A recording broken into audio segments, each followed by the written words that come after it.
Good morning, everyone. Well, at least it's morning for me. Welcome to Burning Spears. I'm Richard Spears. Today I've got quite a nice treat for myself and for yourselves. My biltong video was, in my standards, was a big success, and it's great to see people engage, ask questions, and appreciate the content that I put out there. It makes you feel validated, and that you are bringing giving some people some advice or ideas, or people are just simply enjoying the content. So thank you very much for that support. It really boosted me on, and I thought that as that biltong video was like a sort of traditional recipe, I thought that I would expand on that today and show you that biltong doesn't need to be traditional. You can make it your own. You can experiment with it. It's actually very versatile, and it takes on great flavor, different flavors, and you can enjoy different flavors, and they're quite easy to make, as you'll see. So the main initial process of the biltong manufacturing and curing process is covered well enough in the first video. So I'm going to just skip through that part, focus on the new stuff, on the good stuff. The biltong video link will be below, and I think Nick will put a link on screen, however he does his magic. So yeah, so you can watch that. Please do watch it if you haven't watched it. It's great. It's a great process. It's a great recipe that I developed when I set up a biltong business in the Cayman Islands with some friends of mine.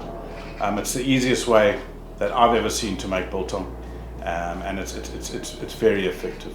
So yeah, so please watch that if you haven't, and if you have, please watch this video. I'm going to be doing, what have we got here? We've got 1, 2, 3, 4, 5, 6 flavors. I was only going to do 5. But I'm doing a traditional batch because I have a friend coming over to the UK soon, and I want to give them the normal stuff. Nothing wrong with the normal stuff, it's all good. Then I wanted to showcase Worcestershire sauce, W sauce, Worcester sauce, however you struggle to pronounce it. Worcester sauce is it's a great ingredient in many facets of cooking. So you can add it to your vinegar stage. You can use it as your vinegar stage, which is what I'm doing today. So I'll have normal, I'll have black pepper and Worcestershire sauce, then a peri one, chutney and garlic, and then a tajin and chipotle, which is a new one for me. That's purely an experiment. However, I know it's going to be banging. I know it's really going to be nice. And Mr. Spikes is out. It's an autumn morning in the UK, hence why I'm all wooled up, and we don't get to see Mr. Spikes that often in this time of year. So I'll probably be wearing my sunglasses for the rest of this, and that'll also conceal my hangover a little bit better too. Stick around and watch. Let's take a journey down to Flavour time, and yeah, looking forward to this one, guys. Right, so I'm going to do two types, or I'm going to do two variants of flavored biltong. One is going to be a dry spice method. So this is in essence the easiest one, and when I cover the wet spice method, I will go into a little bit more detail as to what some of the pitfalls in that can be. But dry spice, as on the video, it's just simply a case of pulling them out the vinegar and coating them in that spice. The Worcestershire sauce and black pepper ones, I've had the piece of beef soaking in Worcestershire sauce instead of vinegar, so that it's cured in that. You can see by the color it's taken on. So that's going to get pulled out, coated in just freshly ground black pepper, and that's it for that one. That's going to be delicious. That tanginess and umaminess of the Worcestershire sauce with that black pepper on that beef is going to be fantastic. Then peri peri. I haven't tried this particular peri peri blend yet. It just looked slightly different. Looking at the ingredients on the back now, I'm immediately regretting buying it because there's some non-standard peri peri ingredients in there, and I'm a self-professed peri peri professor. I'm quite a purist on that, a fiercely purist. Then of course the other variant will just be putting the chipotle flakes on first and this tajin. You've always got to be wary of the amount of salt when you're using shop-bought spices like this, because my method is double salting. You have the coarse salt on initially, then you throw that into vinegar. That coarse salt dissolves in the vinegar and carries on salting the meat. That's all part of the curing process. So you want to be careful that you don't use something too salty or too much of it if it is salty. So that is one little pitfall that you must watch out for. Commercial seasonings generally contain a lot of salt and a lot of fillers and stuff like that shouldn't really be in there. But yeah, so just be a little bit conscious about that. So I'm going to just go ahead and roll these ones out, and won't be long. Okay, I thought I'd pause a little bit on the production and explain a few things. I hope you're enjoying it thus far. Stick around. There's some good stuff to come, trust me. So applying the dry type seasonings is one thing, right? And you basically need to keep in mind that your biltong has to dry out. It has to develop almost like a skin, and your moisture loss needs to happen as part of your curing process. So you don't really want to impede that too much. Dry seasonings will, in essence, soak up a bit of that moisture out of the meat, and then some flavor transference will take place, which is the real the biggest point about putting seasoning on the biltong. But of course, coriander and black pepper and a number of other ingredients have natural antifungal, antibacterial properties. Hence why they're generally used with a lot of cured type meats or foods. So that's why coriander, black pepper is such a classic chili as well. That puts a lot of things off. So probably looking at the chipotle that I put on there, those are large flakes. I didn't really think that through. Now I would be a little bit wary of that, because you never know if there's a little bit of mold or something present on such big chunks. I probably in hindsight would have got chipotle powder and put that on there with the tajin, and I think that would have been probably a slightly smarter move to. But there again, nothing's probably going to happen as long as I look after it and it looks good and it's going to taste very good. I'm really looking forward to that one, as I have said before. Moving on, then we get to, so you always have to think about what you're putting on and how much you're putting on. You don't want to be banging like a barbecue rub with loads of sugar on there and stuff like that. You want to be a little bit conscious about what you're doing. You're flavoring and trying to assist the cure really with your ingredients. However, sometimes your palate demands a lot more flavor and familiar flavors, so you might need to do a wet style season on your biltong from time to time, or anything else that you're drying. So that brings with it its own inherent challenges, because if you are seasoning with something sugary, like if you're making a soy and honey biltong, I don't know, or chutney in this case, you've got to be conscious of the fact that that sugar is going to probably impede a lot of that moisture movement outside of the meat, and it's more attractive to a lot more insects and stuff like that. So you want to be really quite careful about how you apply something like that. So I'll go through the motions on that, but I'm going to basically put that in some of the vinegar, and I'm going to make it. It's not going to be sticky. That's not the effect that I want, because then all sorts of things can happen. So I want to have the chutney flavor on there, but not abundantly, and not abundantly coating the biltong. I hope, I pray. So you'll see how I do that one. Then of course with the garlic biltong, all you've got to be conscious of the fact is that's wet. I probably should have made this a paste, would be better.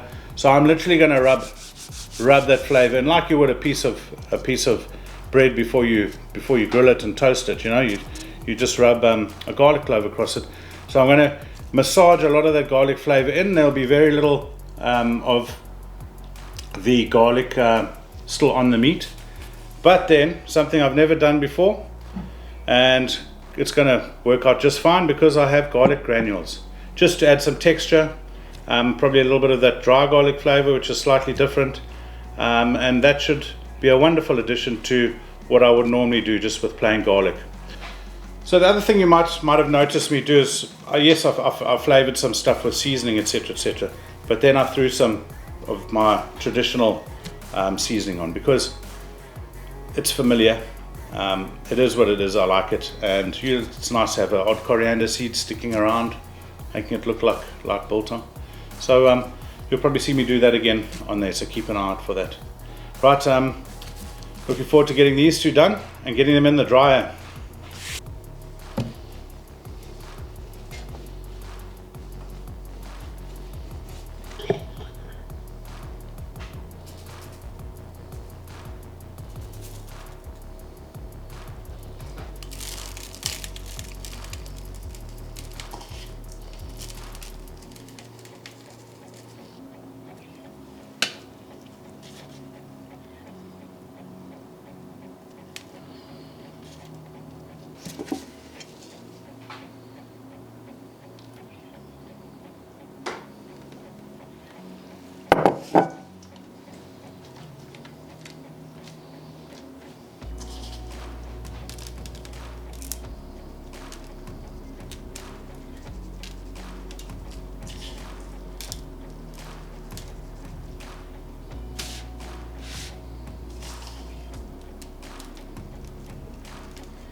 Okay, there we have it.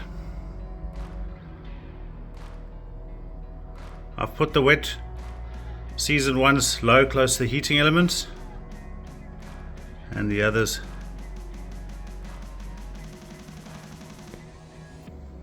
that one's got my name on it. So this is day 3.5, and we're nearly there. So the two chutney ones by the heater have dried quick, which is what I wanted with the light layer of chutney on.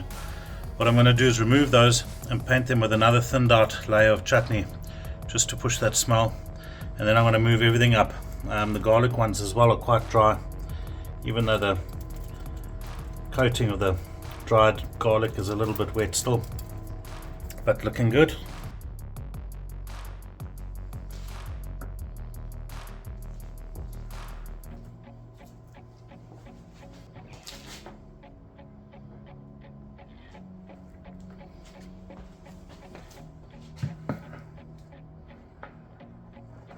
Okay, so this little piggy is the Worcestershire sauce and black pepper, cured like a standard piece because it pretty much was the normal process.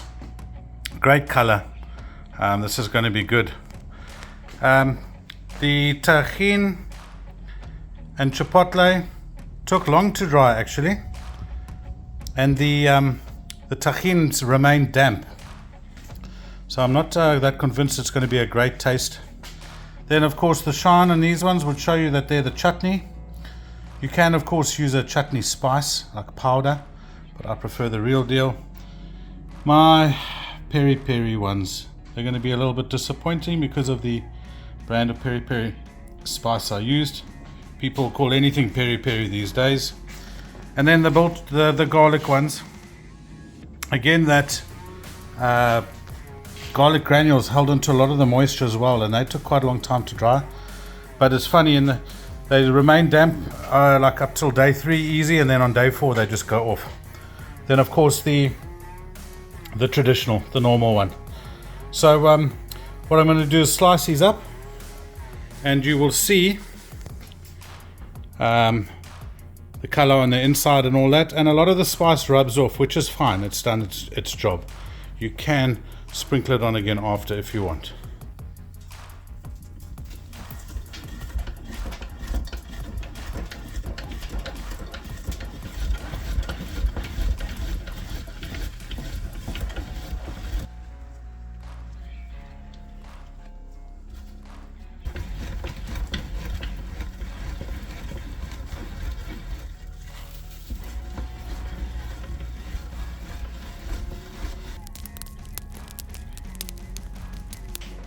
So guys,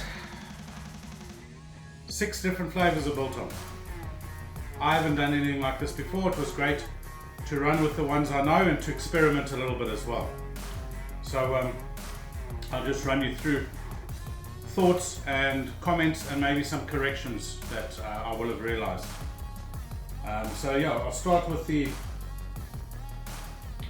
traditional. So I can't get enough of this stuff personally. It's really good. I always save my fattiest, thickest pieces for myself, and this method. Using a 50% pepper, 50% coriander mix gives you a very peppery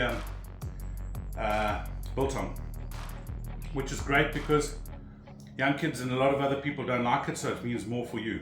So that's always my go-to. It's very peppery, I like it. Cut back on the pepper, should you not like pepper. Remember, as you can see, it's your game. It's versatile to various flavors, as long as you follow a few of the basic principles that we went through. I know this is going to be good.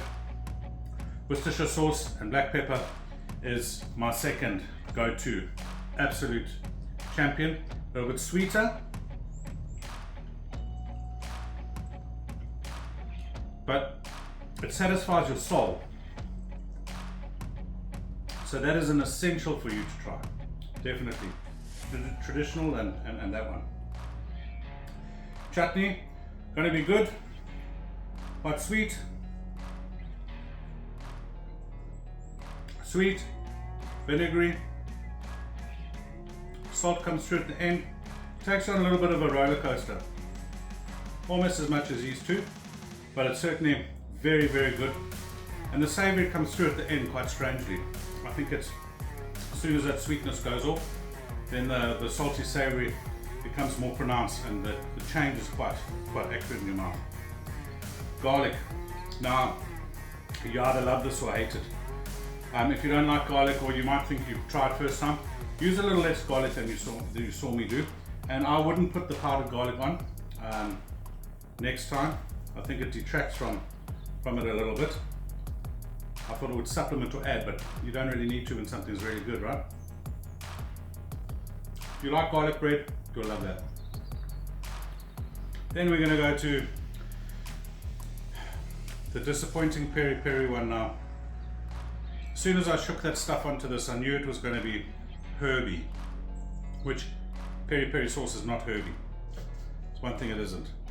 It might have a little under hint of something like thyme in it, but it's not a dominant flavor in it. This, man, that's disappointing. So again, I'd never used the spice before. Doing a video, I thought, oh, let me try something different. It says peri peri, it looks fancy. Let me try it. Look, if you like garden herbs and Italian herbs and that sort of thing, you're gonna love that. It's not really my palate. Too perfumey, too floral, too herby. Herby goes bananas. So, unfortunately, I couldn't show you a normal peri peri seasoning, but I'm sure you get the idea, right?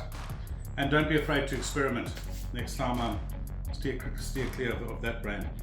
Right, and then my experiment, my complete and utter experiment, was the tajin and chipotle. Apart from hydrating, keeping yourself hydrated, it's also good to refresh and cleanse your palate, especially when you're doing such extensive and thorough scientific work and experimentation.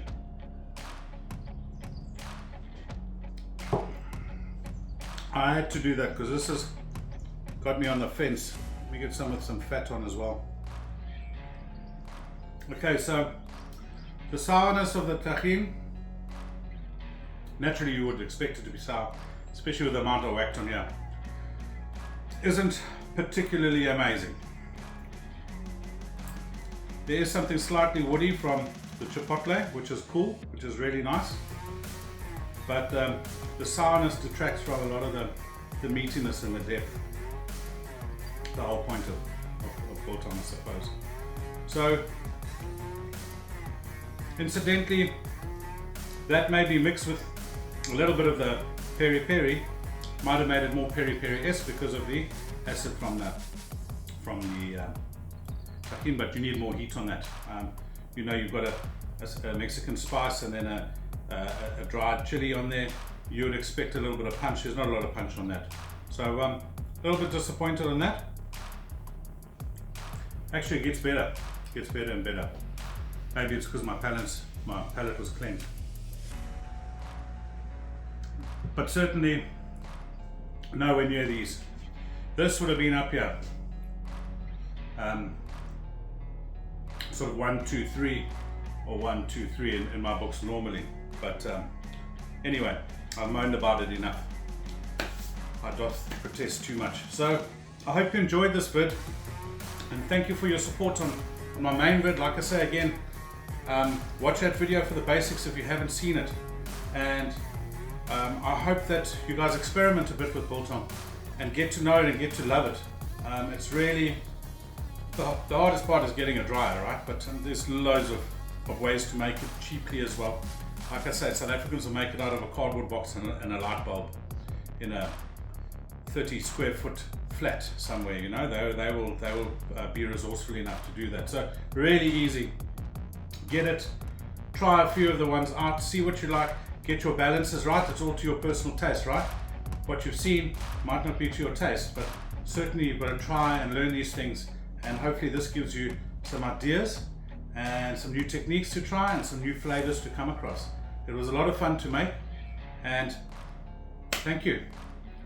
Please comment if you want me to try any other flavors. Don't knock it till you've tried it, right? As long as it doesn't involve any seafood or other weird protein additions. All right, so thank you guys, and I've got to get chewing.